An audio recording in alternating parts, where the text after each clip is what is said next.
atbildi bija pēc 30 dienām un uz kaut kādām tur 6 lapām. Vienkārši, nevajag, taisīt liekas kustības. Par birokrātiju sūdzas visi. Gan zemnieki, gan uzņēmēji, gan celtnieki, gan vienkārši cilvēki, kuriem tīri sadzīviskās situācijās nākās saskarties ar valsts un pašvaldību iestādēm.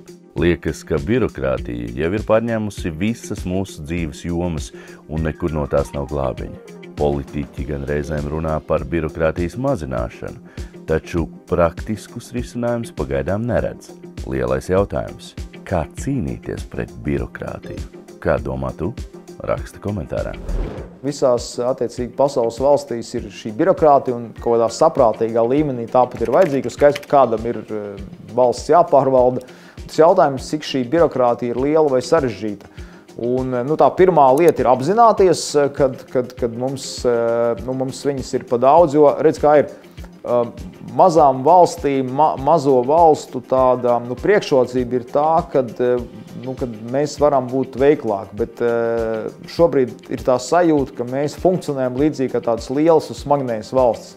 Ja mēs pastamies arī uz cipariem, tad pēc Eurostat datiem Eiropā vidēji publiskajā sektorā strādā apmēram 16–17%. Latvijā ir 21–22%, mums ir vairāk. Atkal tā otra puse ir, kad finansējums šim publiskam sektoram Latvijā ir viens no zemākiem. Tas nozīmē, ja mēs skatāmies kopumā, tad Latvijā ir pārāk liels šis valsts, publiskā sektora aparāts, un ir zemi nofinansēts, kas nozīmē, kad mēs katrs cilvēkam kaut ko jādara, katrs tur ģenerē kaut kādus papīrus, un mēs viņiem vēl nesamaksājam. Tad tāds savā ziņā uzblīdis un slikti apmaksāts šis ierēdniecības aparāts. Ko darīt? Pirmkārtām es teiktu tā, tas ir politisks lēmums, ja mēs gribam tā radikālāk iet, un es būtu par to, mēs varētu droši pa vieniem 20–30% samazināt šo te aparātu, un es esmu pārliecināts, ka servisi sliktāki nekļūtu, tāpēc, ka daudz šīs funkcijas var atdot privātam sektoram, kas to izdarīs pa brīvu.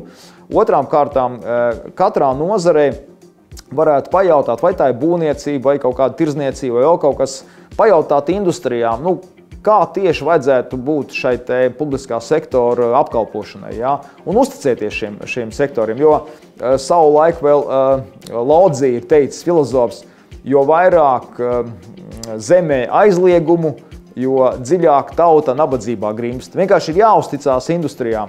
Un trešā tāda pavisam vienkāršā lieta, ko mēs arī no LTRK puses sludinām, sākam ar to, ka uz iesniegumam atbildam nevis 30 dienās, bet 10 dienās. Un ja mēs šīs 3 lietas ieviestu, uzreiz būtu labāk. Un katrā gadījumā arī tie cilvēki, kuri no šīs te publiskā sektora dotos projām, šobrīd darba tirgu ir milzīgs deficīts cilvēku. Tā kā viņi visi mierīgi atrastu darbu. Iesaisties, izsaki viedokli un uzdod savu jautājumu. Arī tavs jautājums var būt lielais jautājums.